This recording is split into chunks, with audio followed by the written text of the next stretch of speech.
Humnabad orbit ಸಂಸ್ಥೆಯಲ್ಲಿ ಜಿಲ್ಲಾ ಒಕ್ಕೂಟ ಬಲವರ್ಧನೆ ತರಬೇತಿ.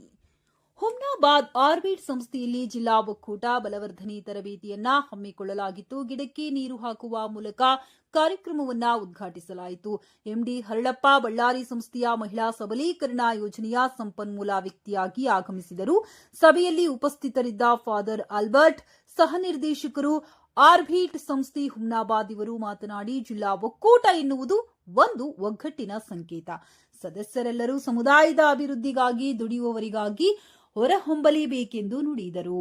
ಸಂಪನ್ಮೂಲ ವ್ಯಕ್ತಿಗಳು ಜಿಲ್ಲಾ ಒಕ್ಕೂಟ ಎಂದರೇನು, ಅದು ಹೇಗೆ ರಚನೆಯಾಗುತ್ತದೆ ಮತ್ತು ಪದಾಧಿಕಾರಿಗಳ ಜವಾಬ್ದಾರಿಗಳೇನು ಹಾಗೂ ಜಿಲ್ಲಾ ಒಕ್ಕೂಟದ ಕಾರ್ಯವೈಖರಿಯ ಬಗ್ಗೆ ಸವಿಸ್ತಾರವಾದ ಮಾಹಿತಿಯನ್ನ ನೀಡಿದರು. ಈ ತರಬೇತಿಯಲ್ಲಿ 36 ಮಹಿಳೆಯರು ಹಾಗೂ ಮಹಿಳಾ ಸಬಲೀಕರಣದ ಯೋಜನೆಯ ಸಿಬ್ಬಂದಿ ವರ್ಗದವರು ಭಾಗವಹಿಸಿ ಜಿಲ್ಲಾ ಒಕ್ಕೂಟ ಬಲವರ್ಧನೆ ಕುರಿತು ತಿಳಿದುಕೊಂಡರು. ನಿರ್ಮಲಾ ರೂಪಿಸಿದರು. ತಾವರಿ ಮಹಾಸಂಗಮ್ ಆಗಮಿಸಿದವರಿಗೆ ಧನ್ಯವಾದ ತಿಳಿಸಿದರು. ವರದಿ ಶ್ರೀಮಂತರಾವ್ ಇಂಚೂರಿ, ನ್ಯೂಸ್ 25 ಬೀದರ್. ಒಂದೇ ಕುಟುಂಬವಾಗಿ ಎಲ್ಲರೂ ಈ ಬಲವರ್ಧನೆಯಲ್ಲಿ ನೀವು ಸಹಾಯ ಮಾಡಬೇಕು, ಮುಂದೆ ಬೆಳವಣಿಗೆಗೆ ಬರಬೇಕೆಂದು ಆಶಿಸುತ್ತಾ ಈ ಒಂದೆರಡು ಮಾತನ್ನು ಮುಗಿಸಿಕೊಳ್ಳುತ್ತೇನೆ. ಧನ್ಯವಾದ.